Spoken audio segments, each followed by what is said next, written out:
তন্ময়ের মুখশ্রী করুণ, দৃষ্টি এলোমেলো বড্ড। তার অশান্তির কারণ ল্যাপটপে চলতে থাকা দৃশ্যটি। একটা ভিডিও চলছে। ভিডিওটি বেশ পুরনো এবং করেছিলেন ওহি সাহেব। তখন অরু পৃথিবীতে আসে। হাসপাতালের বেডে শুয়ে রাখা বাচ্চাটিকে ভিডিও করার এক পর্যায়ে ক্যামেরা চলে যায় 10 বছরের হাফ প্যান্ট হুডি পরে থাকা তন্ময়ের দিকে। তন্ময় হাসছে, তার ছোট ছোট পবিত্র চোখ সদ্যজাত জন্মানো অরুর দিকে। মোস্তফা সাহেব এগিয়ে কোলে তুলে নিলেন অরুকে। হেসে হেসে বললেন, ধুমধাম করে বিয়ে দেব আমার আম্মার।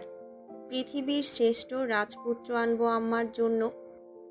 তন্ময়ের হাসি হাসি বাচ্চাটি মুখশ্রীর রং বদলায়। আতঙ্ক ছেপে ওঠে মুখশ্রীর সর্বত্র জুড়ে। সে ছটফট গলায় বলে, অরুর রাজপুত্র তো আমি। চাচ্চু বলেছেন আমি হব অরুর রাজপুত্র, তাই না চাচ্চু? আনোয়ার সাহেব সশব্দে হাসে। হেসে হেসে মাথা দুলিয়ে জানায়, হ্যাঁ তো। আমার তন্ময়ের থেকে শ্রেষ্ঠ রাজপুত্র আর কে হতে পারে? তন্ময়ের মুখমণ্ডল জুড়ে বসন্তের ছোঁয়া। দুই গাল ভরে হাসে। চোখ ভর্তি স্বপ্ন বাচ্চা ছেলেটার। সে আশাবাদী নয়নে তাকায় বাবার পানে। মোস্তফা সাহেব অসহায় ভঙ্গিতে দুই ধারে মাথা দোলায়। তন্ময় তখনই ভিডিওটা বন্ধ করে দিল। কাচুমাচু ভঙ্গিতে উঠে দাঁড়ালো। সেই বাচ্চা অরু এখন 11 বছরের। সারাদিন ফ্রক পরে ঘুরে বেড়ায় বাড়ি জুড়ে। তন্ময়ের আশেপাশে তাকে ঘুরঘুর করতে দেখা যায় রাতের বেলা। পড়তে না বসার হাজারো অজুহাত দাঁড় করায়, তবে সেই অজুহাত তন্ময় মানে না। পড়াশোনায় ফাঁকিবাজি বাদে এমন কোনো আবদার নেই যে সে মেয়েটার পূরণ করে না। তন্ময়ের মনে আছে একটা ঘটনার কথা। সেদিন আসমান জুড়ে মেঘ, চারিপাশ আধার। এক ঝাঁক বর্ষণ নামে, ঝোড়ো হাওয়া প্রকৃতি জুড়ে। অরু তখন 9 বছরের। ডিজনি চ্যানেলের প্রিন্সেস পুতুলটা তার পছন্দ হয়। মুগ্ধতায় ডুবে থাকা বাচ্চা অরু আবদার ধরে পুতুলটা তার চাই, এবং এক্ষুনি চাই। বাড়ির সকলে বোঝায় সকালে এনে দেবে, আর না হলে অপেক্ষা করতে বৃষ্টি থামুক। কিন্তু অরু মানতে নারাজ। স্বাস্থ্যসম্মত সে কেঁদে কেটে মুখ ফুলিয়ে ফেলেছে। বাড়ি মাথায় তুলে নিয়েছে। তন্ময় পড়াশোনা রেখে নিচে নামে। ড্রাইভার নিয়ে বেরিয়ে পড়ে খেলনার স্টোরগুলোতে। ধানমন্ডির বেশ কিছু স্টোর ঘুরেও সেই প্রিন্সেস পুতুলটা পায় না। উত্তরায় রওনা হয়।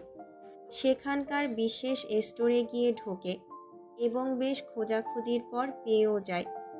8,000 দিয়ে সেই লেটেস্ট মডেলের প্রিন্সেস পুতুলটা কিনে আনে। অরু পুতুল পেয়ে ভীষণ খুশি।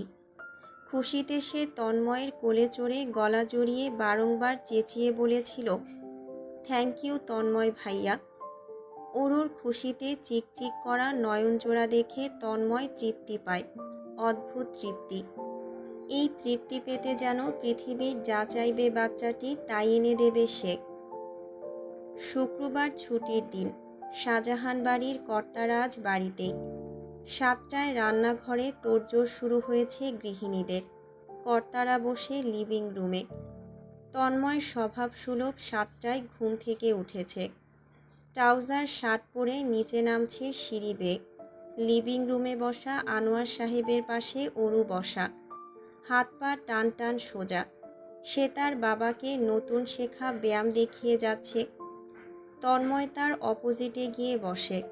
তাকে বসতে দেখেই অরু থেমে যায়। চঞ্চল ভঙ্গিতে তার সামনে এসে দাঁড়ায়। চুলগুলো দুটো বেনিতে বাঁধা। লম্বা পাপড়ি ঝাপটে ঝাপটে সে শুধায়, তন্ময় ভাই, আজকে আপনি ফুটবল খেলতে যাবেন না? তন্ময় মিথ্যে বলে সর্বদার মতো, না।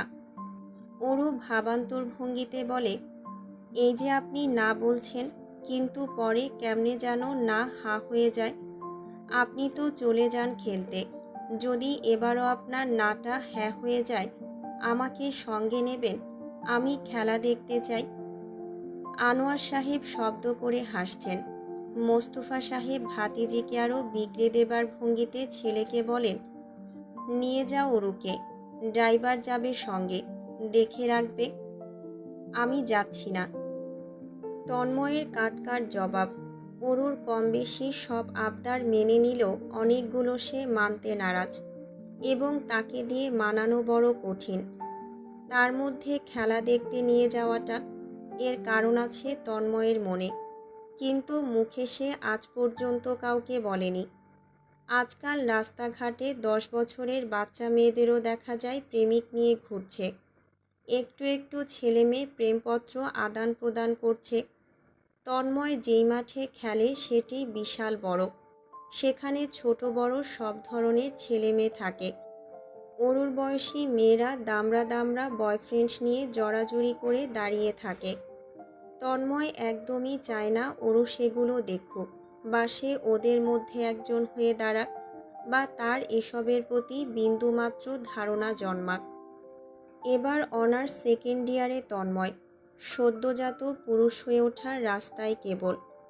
মুখ জুড়ে ক্লিন শেপ, এখনও পুরোপুরি দাড়ি না ওঠায় শেপ করে রাখতে হয়।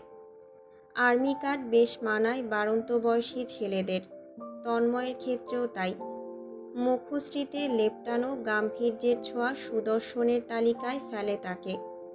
জার্সি পরে কোলে ফুটবল নিয়ে আলগোছে বেরিয়ে পড়ে সে। রাস্তার মোড়ে তার এলাকার ছোট ভাই ব্রাদাররা দাঁড়িয়ে। প্রত্যেক শুক্রবার তাদের সঙ্গে ফুটবল খেলাটা অত্যন্ত গুরুত্বপূর্ণ। ফুটবল খেলে সন্ধ্যায় বাড়ি ফিরে আসে। সদর দরজার সামনাসামনি আসতেই ছোট অরুকে দেখতে পায়। দরজা দিয়ে ক্ষণে ক্ষণে মাথা বের করে উকিঝুঁকি দিয়ে রাস্তা দেখছে। তন্ময়কে দেখতেই দারোয়ান চাচাকে বলে, খুলুন দরজা চাচা, ওই যে ভাইয়া, এবার তো খুলুন। তন্ময় খুলতে ইশারা করে। দরজা খুলে দিতেই দৌড়ে বেরোয় অরু। হাঁপিয়ে হাঁপিয়ে তন্ময়কে করুণ গলায় বলে, আমায় কেন নেননি? তুই গিয়ে কি করতি?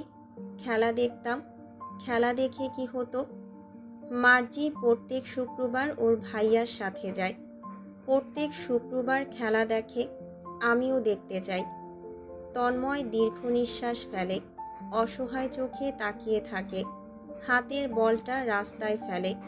তন্ময় ভেবে বলে, খেলা দেখবি? আচ্ছা। তন্ময় সেলফোন বের করে।